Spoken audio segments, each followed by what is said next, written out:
Hello, I'm Turtle, and for the top films of the 2010s tournament, I'll be taking on year 2011. That year is a bit of a blur for me, but some excellent films came out that year. So without further ado, number 5, Cabin in the Woods. Cabin in the Woods, by its initial premise, I didn't think too much of it when it first came out, but it turned out to be a really fun horror. And by that, I mean it's a really clever film, riffing on so many of the horror tropes, switching it on its head, knowingly giving the audience a wink many, many times. Great concept, great film from Drew Goddard. He ends up basically taking quite a few elements from this film in his later film, Bad Times at El Royale, but I think Cabin in the Woods does it better. Number 4, The Skin I Live In. Written and directed by Pedro Almodovar, The Skin I Live In is a strange psychological thriller starring Antonio Banderas and Elena Ania. Every once in a while, there is a film about the horror of surgery and body alteration. Yikes. The Skin I Live In makes quite clear allusions to Eyes Without a Face, this other well loved European film about the same topic. There's a really interesting article called Running from the Male Gaze on both of their similarities. It's also just a gorgeous film, and it's a soundtrack I keep coming back to. Number 3, we need to talk about Kevin. Now, Lynn Ramsey is one of my favorite directors. Anytime anyone tackles the question, what if you don't love your child?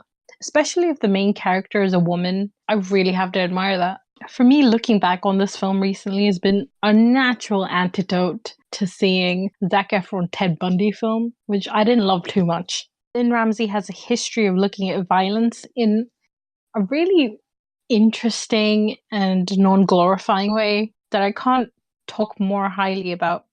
Number 2, Melancholia. So I'm not really a huge fan of Lars von Trier, so I wasn't expecting to love this as much as I did. But Melancholia really won me over by how honest and exhausting its portrayal of depression and anxiety is. In tandem with the idea of a planet crashing into the earth and the doom, the fear, the defeat that it brings. Just an excellent idea that's executed so well. Absolutely love Kirsten Dunst. I think I'm a big fan of her now. And Spider-Man. Before we go on to the number 1 spot, a few honorable mentions of that year. Jane Eyre, Shame, Drive, Tomboy, and Weekend. Now, drum rolls please, to the number 1 spot, A Separation. Iranian director Asghar Farhadi really wows this film. It was nominated for an Academy Award in Best Original Screenplay. It got Best Foreign Language Film at the Golden Globes. It's in a bajillion top 10 lists for that year.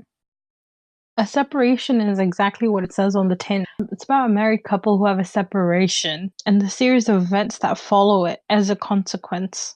Very nuanced and multifaceted look on family and community and conflict.